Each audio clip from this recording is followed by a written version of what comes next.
वैसे तो कर्म को कोई टाल नहीं सकता है।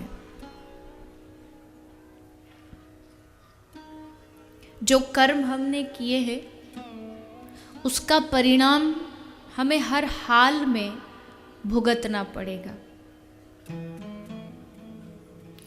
आप कहेंगे अगर ऐसी बात है तो हमें कभी कभी कहा जाता है कि भाग्य, किस्मत बदलनी है तो ये कर लो, किस्मत बदलनी है तो ये उपाय कर लो, आपके अच्छे दिन आ जाएंगे, ये हो जाएगा, वो हो जाएगा। क्या ये सही है?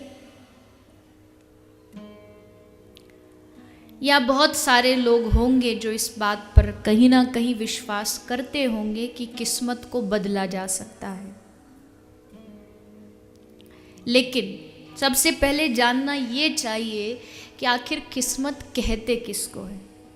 क्या है भाग्य? कैसे लिखा जाता है भाग्य? हमें ये सिखाया गया है कि जब बालक का जन्म होता है और जब वो 6 दिन का होता है, छठी पूजी जाती है, तो उस दिन छठी मैया आती है और उस बालक का भाग्य लिखती है। ऐसी कहीं कहीं जगह मान्यता होती है, शायद आपके यहाँ भी हो, पर ऐसी मान्यता मानी जाती है कि 6वें दिन भाग्य लिखा जाता है। लेकिन प्रश्न ये है कि वो भाग्य लिखता कौन है? अगर आपके जीवन में किसी प्रकार की आपकी परिस्थितियां प्रतिकूल हैं, किसी प्रकार का आपको अवरोध है जीवन में, तो वो भाग्य किसने लिखा? क्या भगवान ने आपकी किस्मत बनाई, या किसी देवी देवता ने आपकी किस्मत बनाई, या किसी ग्रह ने, किसी मंगल ने, किसी शनि ने आपकी किस्मत बनाई? इसका उत्तर शास्त्र देते हैं, और शास्त्र कहते हैं इस दुनिया में किस्मत बनाने वाला कोई देवी देवता नहीं होता है, इस दुनिया में किस्मत बनाने वाला भगवान भी नहीं होता है, बल्कि हम अपनी किस्मत का निर्माण स्वयं करते हैं। अपने भाग्य का भी निर्माण हम स्वयं करते हैं, और उसमें बीच में किसी देवी देवता का, किसी भगवान का हस्तक्षेप नहीं होता है। आपका भाग्य आप बनाते हैं, मेरा भाग्य मेरे कर्मों से बनता है। तो कहीं भी किस्मत को दोष देना या भाग्य को दोष देना मूर्खता है।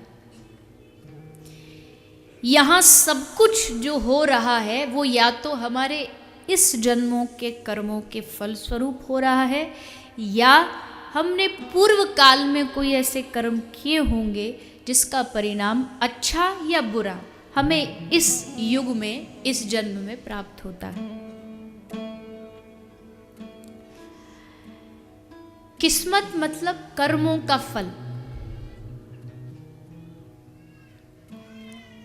उदाहरण के लिए आप खड़े हैं, ध्यान से समझिएगा, बहुत समझने वाली बात है, हल्के में ले लोगे तो ऊपर से निकल जाएगी। आप खड़े हैं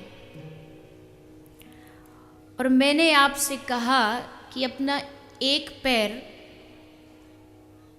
उठाइए और उत्तर दिशा की ओर करिए।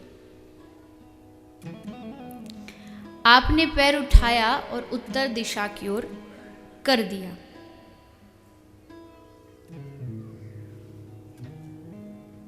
अब मैं कहूं कि अपना दूसरा पैर उठाइए और दक्षिण दिशा की ओर अपना पैर करिए। आप खड़े हुए, तो क्या अब आप अपना दूसरा पैर उठा पाएंगे? हाँ या नहीं? नहीं।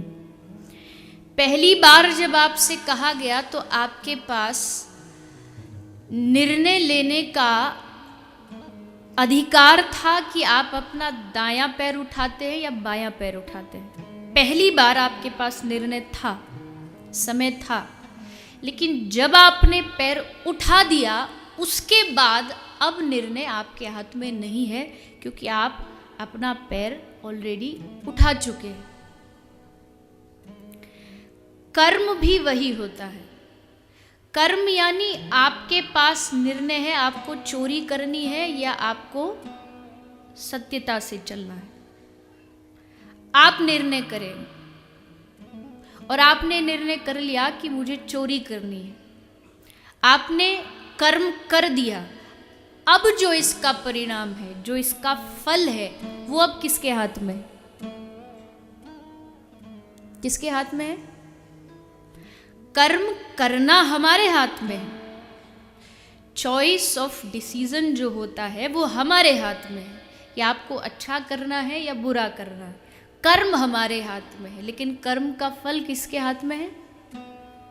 भगवान के हाथ में। अब भगवान को भी कोई मौज तो चढ़ी नहीं कि आपने अच्छे कर्म किए फिर भी आपको गलत ही गलत दिए जाए।